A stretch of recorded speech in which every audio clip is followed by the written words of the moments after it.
Carrera Tips, Wednesday, April 29, 2026.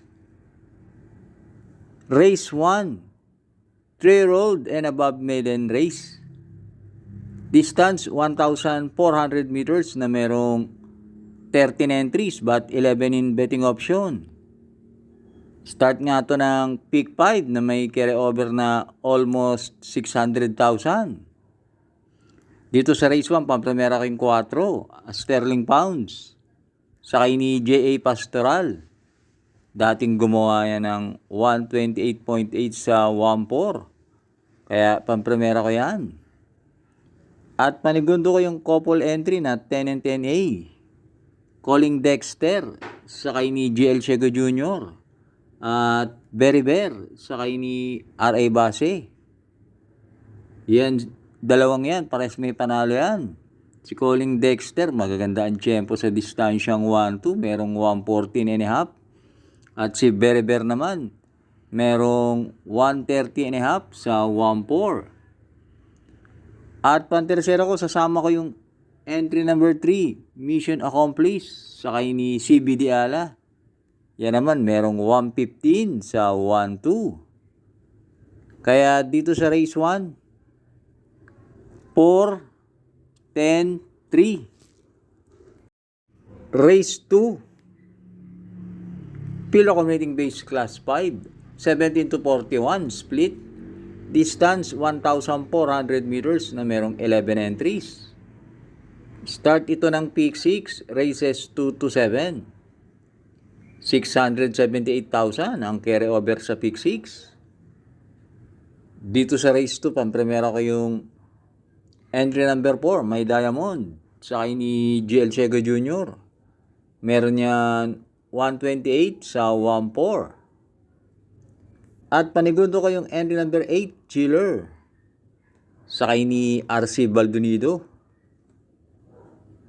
Bumaba na sa class 5 yan si Chiller. Tingin ko ilalaban na yan. Kaya dito sa race 2, pampremera 4, May Diamond. Panigundo 8, Chiller. Race 3, Pilo Accumulating Base Class 4, 42 to 56 split. Distance 1,400 meters na merong 12 entries. Start ito ng peak 5, races 3 to 7.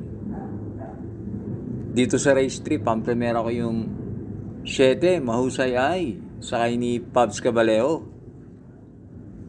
Last run sa Metro Turf niyan, na tersero, gumawa ng 127 and a half sa 1-4. At panigundo ko yung entry number 12, Queen Gabi, sakay ni Patty Dilema. Maganda ang numero ni Queen Gabi. Tingin ko makakapwesto agad dyan at gama yan ni Patty. Kaya dito sa race 3, pampremera 7, Mahusay Ay. Panigundo 12, Queen Gabi. Race 4, Pilo Accumulating Base Class 5, 17 to 41 split. Distance 1,400 meters na merong 11 entries. Start ito ng peak 4, races 4 to 7. Dito sa race 4, pampremera ko yung entry number 10, Take a Chance, sakay ni JC De La Cruz. Yan si Take a Chance, dating mataas na rating base na lalabanan yan. At may barrier yan na 115.2 sa 1-2. At panigundo ko yung entry number 4, Pasty, sakay ni Dan El Camanyero. Last run, napanglima lang yan. Pero tingin ko may panalo pa rin yan dito dahil meron yan 127.8 sa 1-4. At pantersero ko yung entry number 1, Ladybug Red, sakay ni Jeff Sarate. Last run, nanalo yan. Ang sakay si MVP Lapil, gumawa ng 129.2. Mas maganda tatakbuhin yan kay Sarate, kaya tingin ko may panalo rin yan. Kaya dito sa race 4, pampremera, Gis, Take a Chance. Panigundo 4, Pasty. Pantersero, 1, Ladybug Red. Huwag na huwag kakalimutan mag-like and subscribe. Race 5 na tayo. Pilo Accumulating Base Class 3, 57 to 70. Distance 1,400 meters na merong 14 entries but 13 in betting option. Dito sa race 5, pampremera ko yung entry number 11, Usir, sakay ni JB Hernandez. Last run, nanalo yan. Gumawa ng 138.5 sa 1 mile. At panigundo ko yung entry number 2, Candy and Wine, sakay ni JB Bakaykay. Yan naman, 2 weeks ago na segundo kay every 4 years. Kaya dito sa race 5, pampremera 11, Usir. Panigundo 2, Candy and Wine.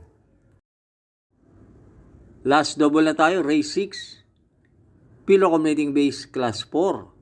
42 to 56 split. Distance 1,400 meters na merong 12 entries. Dito sa race 6, pampremera ko yung entry number 12. Kai, sakay ni JL Ciego Jr. Last run, bumandera yan, pero parang inubos lang yan sa harapan, tinesting. Dito, pag diniskartehan ng maigi yan, tingin ko malaki panalo niyan. At panigundo ko yung entry number 11, Pawn Trick, sakay ni JD Calagos. Lately, magaganda tinatakbo niya. Last run, na tersero yan.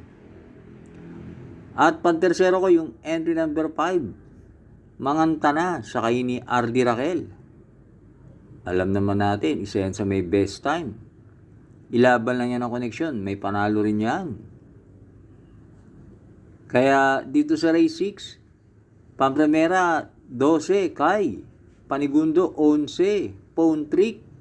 Pantersero 5, Mangantana. Race 7, Pilo Accumulating Base Class 4, 42 to 56 is split. Distance 1,400 meters na merong 14 entries. Paratingan to ng peak 6 na may carry over, kaya bahala na kayong magdagdag. Dito sa race 7, sosoloin ko na yung 11, Feel the Burn, sakay ni Patty Dilema. Huling takbo niyan sa Metro Turf na segundo yan at gumawa ng 127.2. Last run ang sakay niyan si Asuncion. Ngayon, binigay kay Patty. Tingin ko gusto talagang manalo ng connection yan. Kaya dito sa race 7, solo 11, Feel the Burn. Thanks for watching. Good luck sa inyong pagdiskarte. Happy racing!